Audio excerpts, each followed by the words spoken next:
She said, "If you don't trust me, hanging out with my ex every weekend, maybe we shouldn't be together."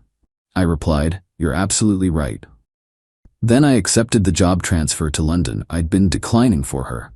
When she texted, "What are you doing this weekend?" I sent a selfie from Heathrow Airport.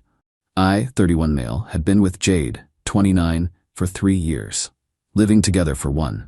Everything was decent until her ex Dylan moved back to town 6 months ago. Suddenly, she had book club every Saturday, except book club was just her and Dylan at his apartment catching up and maintaining a friendship. When I expressed discomfort, she hit me with the classic, "He's just a friend now.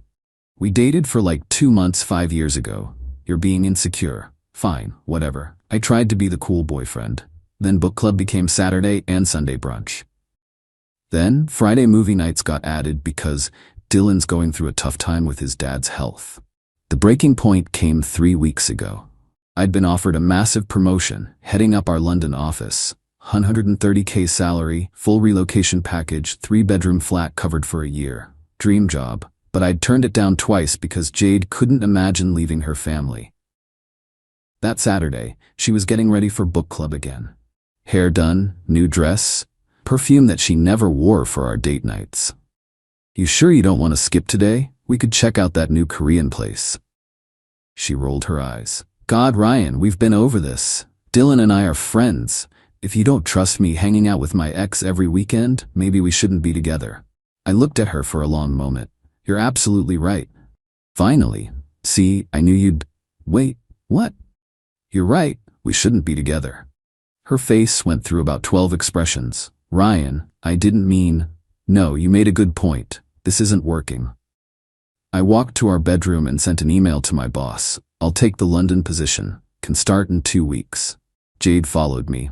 "What are you doing?" I was just frustrated. "You can't just—" "I'm accepting a job offer. You should probably stay at your parents' tonight, or Dylan's, your choice." "Are you seriously breaking up with me over this?" "You literally just said we shouldn't be together." "I'm agreeing." She started crying, not sad tears, angry ones. "You're being ridiculous. It's just friendship." "Cool, be friends. I'll be in London." She grabbed her purse and stormed out. "You'll regret this." 20 minutes later, my phone exploded. "Baby, let's talk about this. You can't just end 3 years like this. I'll stop seeing Dylan if it bothers you that much." "Ryan, please." "This is so immature." I didn't respond. Instead, I started packing. Update 1. The last week has been illuminating. After our breakup, Jade went straight to Dylan's. I know because she posted an Instagram story from his couch with a wine glass and the caption, "When life gives you lemons at 2 a.m. Her best friend Mia texted me, "Did you guys really break up?" "Me?" asked Jade. She's the one who suggested it. "She says you're moving to London?" "Yep, yep. But she told everyone you'd never leave because you're too attached to your mom." "My mom lives in Florida. I see her twice a year." Meanwhile, I was busy. Submitted my 2 weeks notice, started shipping stuff to London, found someone to take over my lease. The company was covering everything. Movers, flights, temporary housing. The works. Jade tried to come by the apartment while I was packing. I'd already changed the locks. She wasn't on the lease. Just stayed over so much she basically lived there. "Ryan, I know you're in there. We need to talk." I texted her. "Your stuff is in boxes by the door. Please take them." "I'm not taking my stuff because I'm not leaving. This is insane. The lease is under my name. You never officially moved in, remember? You insisted on keeping your parents' address for mail." That was her tax evasion scheme, claiming she still lived at home to avoid city taxes. Backfired beautifully. She left, but not before telling our entire friend group I was having a mental breakdown and abandoning everything for a stupid job. Then the Dylan truth came out. My buddy Ethan works at the same gym as Dylan. Overheard him on the phone. "Yeah, she's basically single now. Her boyfriend's having some crisis." "No, babe, I told you. Jade and I are just friends." "Yes, I'm still coming to your sister's wedding." "What do you mean you saw Instagram? That was nothing." Turns out Dylan has a girlfriend, Olivia, who lives 2 hours away and comes down every other weekend. The weekends when Jade supposedly had family obligations. Ethan sent me screenshots of Dylan's texts in their gym group chat from 2 months ago. "Boys, You gotta see this chick I'm hooking up with. Her boyfriend thinks we're having book club. Mao. I forwarded them to Jade with one word, interesting. She called 17 times. I was busy booking my flight. Update 2. My flight was Saturday at 3 p.m., the same Saturday Jade had book club for 3 months straight. That morning, she showed up with her mom, Diane, and her sister Haley. Full intervention mode. Ryan, sweetheart, Diane started. Jade told us about your mental health crisis. What crisis? The sudden decision to abandon your life and move across the world. It's clearly a cry for help. It's a 70% pay raise and an executive position. Haley jumped in. But what about Jade? You can't just leave her. She ended things. I'm respecting her decision. She didn't mean it literally. Jade screamed. Then maybe don't use ultimatums you don't mean? Diane tried another angle. What about the apartment? Jade's been living here. No, she's been visiting. All her mail goes to your house. She's not on any bills. Legally, she's a guest. You're really going to abandon her over one little friendship? Haley asked. I pulled out my phone and showed them Dylan's gym chat screenshots.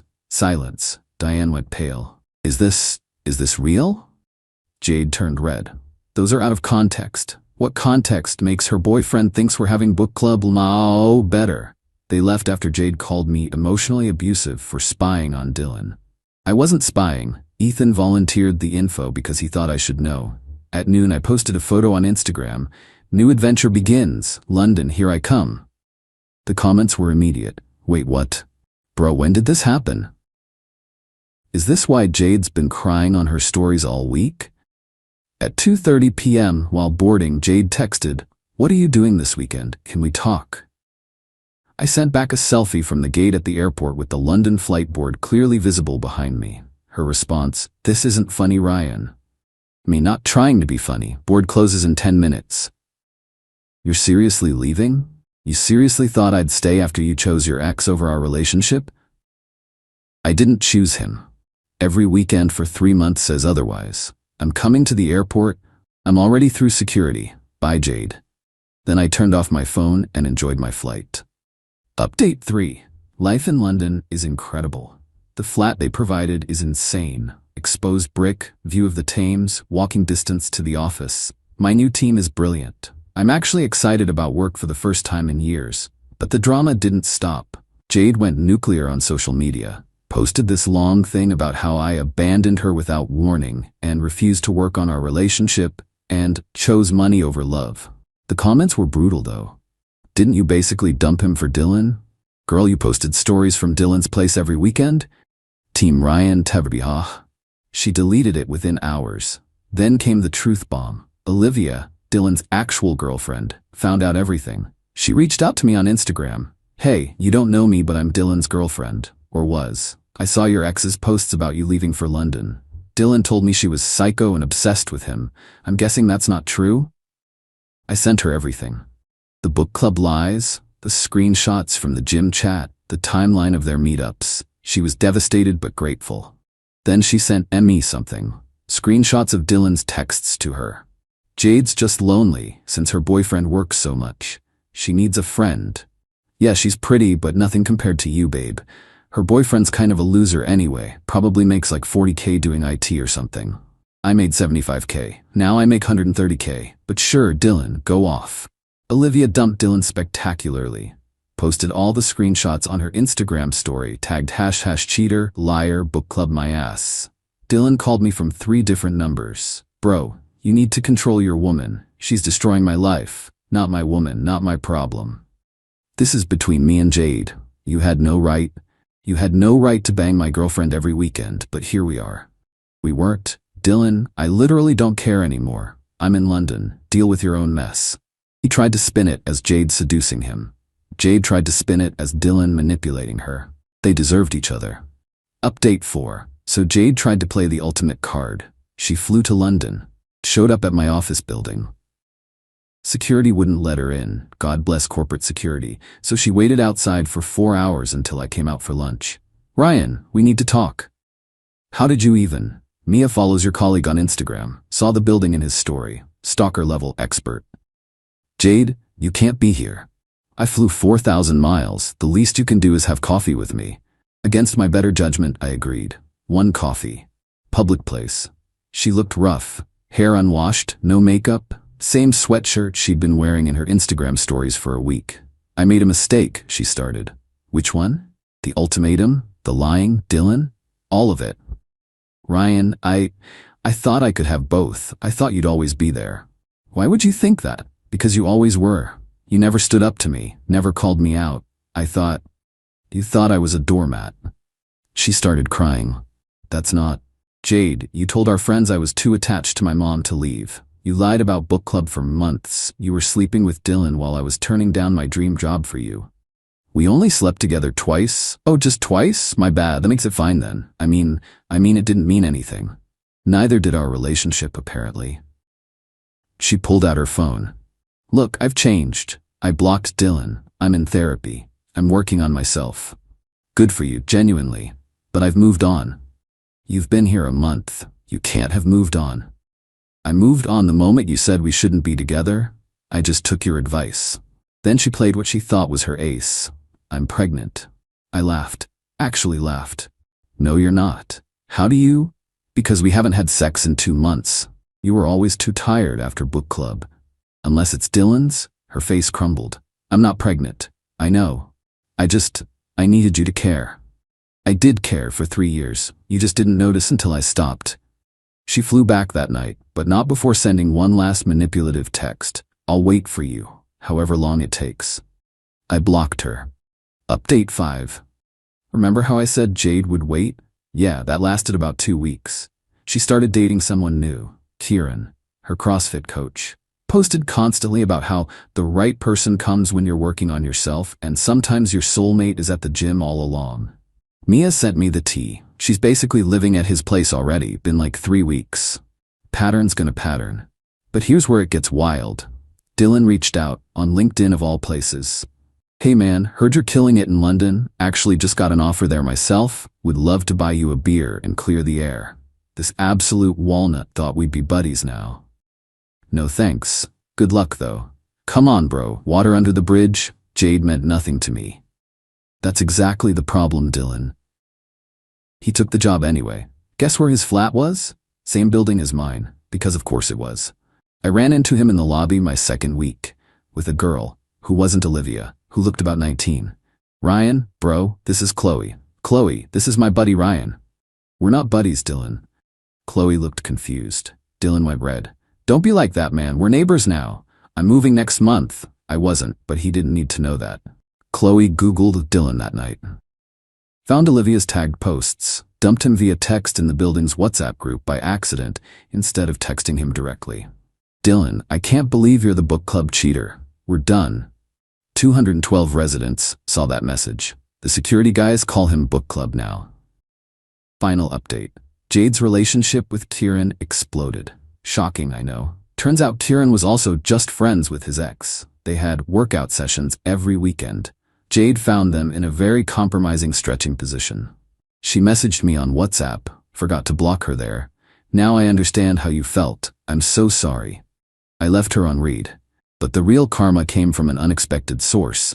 The tax thing. Remember how Jade claimed she lived with her parents to avoid city taxes? Well, someone reported her. That someone may have been Olivia, who works for the state tax department and takes fraud very seriously. Jade owed 3 years of back taxes, penalties, and interest. About $18 total. Her parents had to bail her out, but only after making her move back home for real this time. Dylan's still in London, but his reputation preceded him. The book club story spread through our industry. It's smaller than you'd think. He's been on exactly 0 dates from work events. Still calls me bro in the elevator. I still ignore him. Haley reached out last week. Jade wanted me to tell you she's sorry. She's really working on herself now. That's nice. I hope she figures it out. She also wanted to know if you're seeing anyone. Yes, I am. Her name's Awif. She's Irish, works in publishing, thinks the whole book club story is hilarious, and has exactly 0 exes she hangs out with every weekend. Last week was my 6-month review. Got another raise and a permanent position. The company wants me here long term. I said yes immediately. Jade's last Instagram post was about growing through what you go through. And sometimes the best thing someone can do is leave so you can find yourself. The comments were turned off. To everyone who said I should have fought for the relationship, why? She literally told me we shouldn't be together if I couldn't handle her hanging with her ex every weekend. I just agreed with her assessment. To those saying I was too harsh, I turned down a life-changing opportunity twice for someone who was cheating on me every weekend while calling me insecure. I wasn't harsh enough. And to those asking if I regret leaving, I'm making almost double my old salary, living in an amazing city, dating someone who actually respects me, and Dylan has to see me thriving every single day in the building where everyone calls him book club. My only regret is not taking the job the first time it was offered. Oh, and Jade, since I know you still check my socials with fake accounts, Awife and I are planning a weekend trip to Paris. Don't worry though, it's not with her ex. She doesn't need book club to be happy. Cheers from London. Edit. Stop asking for Dylan's LinkedIn. Let's not do that. Edit 2. Yes, Olivia really works for the tax department. Yes, she really reported Jade. No, I didn't ask her to, but I'm not mad about it. Edit 3. To everyone saying this is fake because of the coincidence of Dylan being in the same building, it's corporate housing. The company has a deal with the building. There are 4 other people from my industry here. London's big, but professional circles are small.